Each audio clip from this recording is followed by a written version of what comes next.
When you drive down the street in your city, you can easily point out a police car. That's because they want to be seen. They're colorful, they're flashy, they have lots of bright lights. Now, this is not the case for Air Force security forces vehicles. Security forces are the police officers of the Air Force. The policy in place for marking these vehicles are outlined in TO 36-1-191, and it does not allow for proper visibility of the vehicles. That's an issue. It's a problem because of officer safety and identifiability and recognizability. So this is the issue. Fighter Wing Instruction 24-101 contains all the regulations that my unit has to abide by for all manners vehicle related. In this document, it states that our vehicles must be marked in accordance with Technical Order 36-1-191. And that's as such. I have a picture here of a typical security forces vehicles.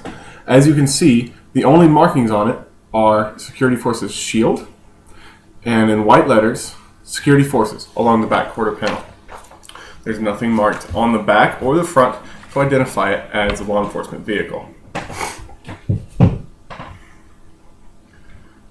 Now, this is a huge problem for our base because, according to a report that I am currently drafting, security forces vehicles do not have the proper markings to be able to efficiently conduct law enforcement duties.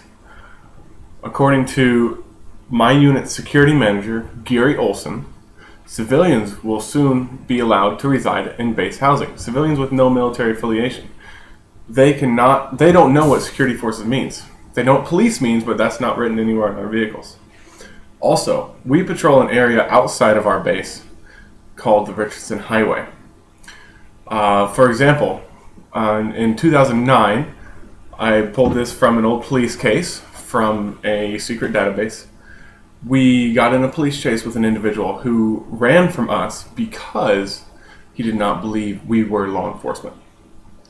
We also have a letter of agreement with the Alaska State Troopers stating that at any time they can call us for assistance in any sort of emergency situation. Now, when we go out in these vehicles that simply say security forces, we are not identified as police officers by most of the civilian populace because they don't understand. Another issue with this technical order is that during the winter, there isn't very much reflective material on our vehicles, and visibility is very limited. Because of our extreme north location, we have as little as only 2 hours of daylight per day in the wintertime. So this contributes greatly to the lack of officer safety while doing road stops in the wintertime. So you're probably saying to yourself, yeah, that's a problem, but what are you going to do about it? Well, I've learned to never gripe about a problem unless you also propose a solution, and I have one.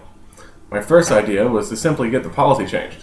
But, as those of you know who have been in the military, it's a little out of my spectrum as an E4 to change an Air Force-wide policy. So I decided to make my starting point as a waiver for the base. Just a simple exception to the rule for our base. And that's what I'm going to do. A base commander's signature is a lot easier than the other option. The new graphic design that I think you'll be very excited about, that I'm very excited about, looks just like this.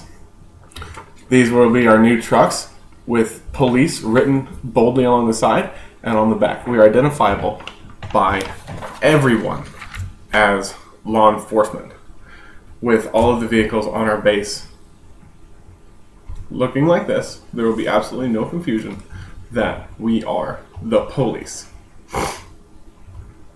Now that we've discussed the problem with the policy and my proposed solution, let's imagine what Eielson Air Force Base will be like when this change occurs.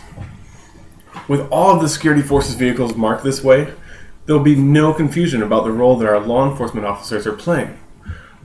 Whether it's a civilian outside the base, on a traffic stop on the highway, whether we're supporting the Alaska State Troopers during a house call directly off base, or on Army lands that we help provide security for.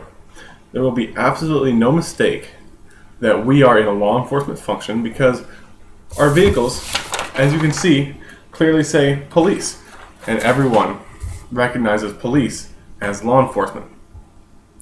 Also, the new design, compared to the old design, as you can see, has very much more reflective material, and it is much more visible, making it a lot more safe for our officers on the road during the wintertime, as well as the summer. So let's recap. We have a problem with the policy that governs the way security forces vehicles are marked. That policy is outlined in Technical Order 36-1-191. The solution to this, to start with, is to get a specific waiver for my base, Eielson Air Force Base. And what will that look like after that gets done? It'll be great. There'll be no confusion as to who we are, as to what our law enforcement capability is. And with that, I would like to thank you very much for your time. I appreciate your support and look forward to delving further into this issue with each and every single one of you. Thank you.